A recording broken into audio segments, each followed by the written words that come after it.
बांग्लादेश में लगातार विगत 6 महीनों से लगभग हिंदुओं पर लगातार हमले हो रहे हैं। इससे पहले भी हमले हुए हैं। हर साल, हर महीने, हर दिन हुए हैं।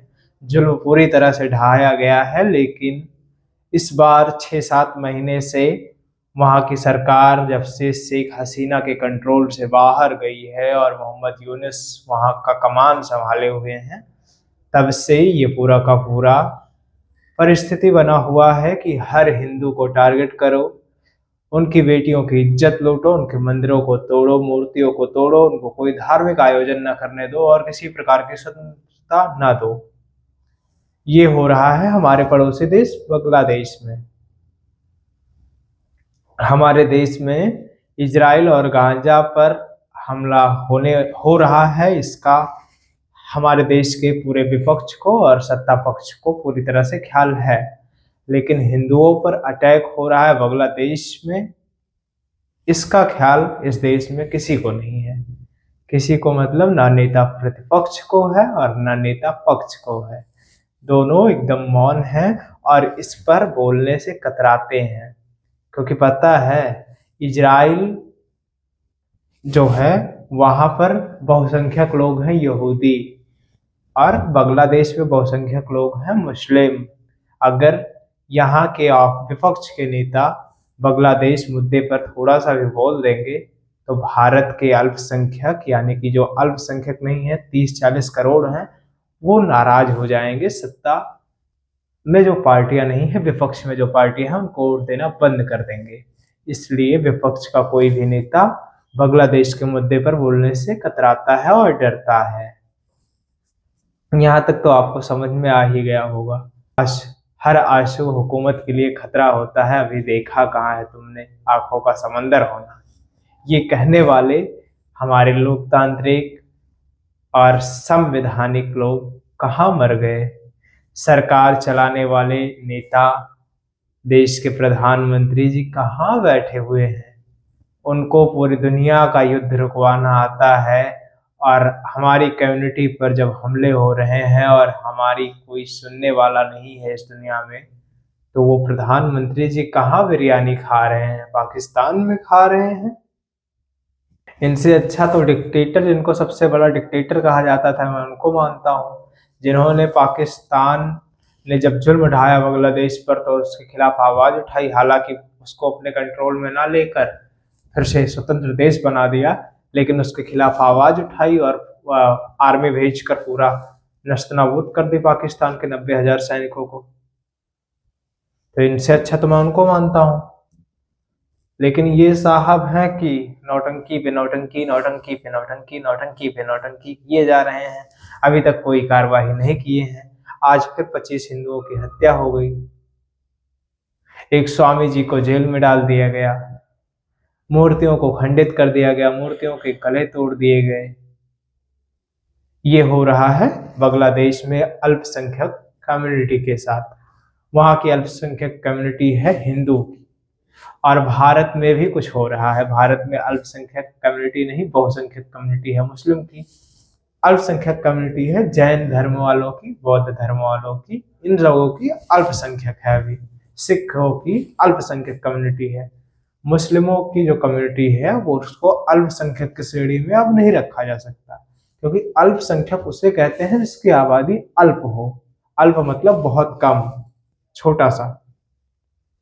40 करोड़ की पॉपुलेशन वाले लोगों को अगर अल्पसंख्यक की कैटेगरी में रखा जाएगा और उनको सारे अधिकार मान्य होंगे जो अल्पसंख्यकों को मिलने चाहिए, तो ये तो बहुत खराब है देश के कॉन्स्टिट्यूशन के लिए और देश की न्यायिक पद्धति के लिए, देश के लोकतंत्र के लिए, और जिसकी दुहाई देते फिरते हैं हमारे देश के लोकप्रिय जनप्रतिनिधि लोग, उसके लिए। यानी कि कॉन्स्टिट्यूशन ऑफ इंडिया, यानी कि संविधान, भारत का संविधान, उसके लिए बहुत दुखद होगा। बात ये कर लेते हैं कि भारत में क्या हो रहा है। भारत में अल्पसंख्यक कम्युनिटी जिसको कहा जाता है वो पत्थर चला रही है। बांग्लादेश में क्या हो रहा है, हिंदुओं पर हमला हुआ है। हमले में 20 लोगों की हत्या कर दी गई है। हत्या के बाद भी अभी तक भारत सरकार कोई संज्ञान नहीं ले रही है। कहने के लिए हम सबसे 5वीं सबसे बड़ी इकोनॉमी और चौथी सबसे बड़ी सेना लिए बैठे हैं, जिसका काम ये है कि हम सबसे ज़्यादा ताकतवर हैं, हमारी सेना सबसे ज़्यादा योग्य है, नो डाउट इसमें हमारी सेना सबसे ज़्यादा योग्य है। तो हाथ पे हाथ धरे प्रधानमंत्री मोदी क्या कर रहे हैं, गृह मंत्री अमित शाह किस बात की दुहाई दे रहे हैं, कौन से दुनिया में जी रहे हैं। भारत से बाहर विदेशी दौरा करने से फुर्सत मिले तब ना भारत के बाहर आस पड़ोस के हिंदुओं के विषय में सोचें। पूरी दुनिया को जब हम अल्पसंख्यक पूरी दुनिया को जब हम हिंदुओं ने शरण दी है, हर धर्म, हर पंथ, हर मत, हर मजहब को हमने स्थान दिया है, तो बांग्लादेशी हिंदुओं के लिए हम कोई ठोस कदम क्यों नहीं उठा पा रहे हैं? क्यों हम उनको छोड़ दे रहे हैं उनके हाल पर कटने के लिए, मरने के लिए? पाकिस्तान में 22% हिंदुओं की आबादी थी और भारत में 18% मुस्लिमों की आबादी थी या 16% थे। वो 16 से 22 हो गए और वो 22 से 0 हो गए। सोच के देखिए आप किस तरह का अप्रत्याशित कृत्य हो रहा है। कितना सुरक्षित होता है अगर कोई देश संविधान से चले, पूरे मानकों के साथ चले।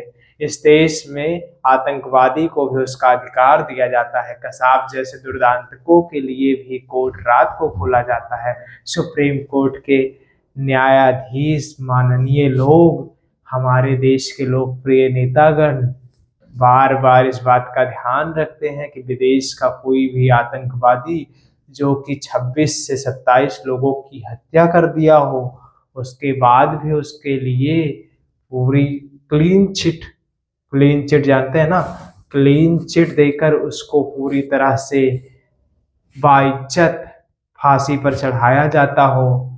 वैसे देश में आप अपेक्षा कर रहे हैं कि देश कॉन्स्टिट्यूशन और संवैधानिक लोक मान्यताओं के आधार पर चलकर सशक्त और मजबूत राष्ट्र की श्रेणी में गिना जाया जा सकता है? कभी नहीं, कभी नहीं, मतलब कभी नहीं।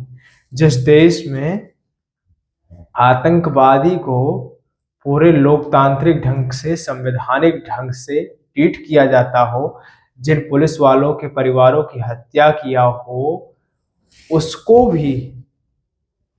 भी पूरी सरकारी वकील मुहैया कराया जाता हो, जजमेंट पूरे अपनी बात रखने का मौका दिया जाता हो और बात रख के उस पर फिर माफी याचिका दायर करके राष्ट्रपति तक अपनी फांसी रुकवाने के लिए याचिका भेज सके। ऐसे देश, ऐसे सहिष्णु देश के ऊपर अगर ऐसे आरोप लगे, अप्रत्याशित आरोप, तो कैसा लगेगा? इस देश के कॉन्स्टिट्यूशन, इस देश की संसद, इस देश के राष्ट्रपति और इस देश के माननीय लोगों, थोड़ा सा सुधार कर लो, न्याय पद्धति बदल डालो या कुछ ऐसा कर डालो जिससे इस देश की न्याय पद्धति ठीक हो जाए। अगर कोई आतंकवादी आपके 26 पुलिस वालों की हत्या कर दे, 20 पुलिस वालों की हत्या कर दे या 20 सिविलियन की हत्या कर दे, यानी कि सामान्य नागरिकों की हत्या कर दे, तो कृपया करके उसकी हत्या के प्रतिशोध में उसकी हत्या ही करें। कृपया करके उसको माफीनामा प्रसारित करने के लिए सरकारी वकील ना मुहैया करवाएं, रात को कोर्ट ना खुलवाएं। ये आप लोगों से निवेदन है मेरा। मुझे पता है कि आप सभी गणमान्य लोग को इससे फर्क नहीं पड़ता है, निवेदन और प्रार्थनाएं और याचनाएं तो बहुत आती रहती हैं, लेकिन निवेदन है तो है। बाकी आप हिंदुओं पर हो रहे बांग्लादेश में अत्याचार, कसाब को बाइज्जत क्लीन चिट देकर मृत्यु के घाट उतारने वाले इस लोकतांत्रिक भारत के विषय में क्या समझते हैं और इसका भविष्य किस प्रकार से देखते हैं, अपनी राय कमेंट बॉक्स में जरूर दें। आप नेटवर्क भारत देख रहे थे, मैं हूं आपके साथ गौरव विनायक। जुड़े रहिए हमारे साथ और देखते रहिए हमें। धन्यवाद।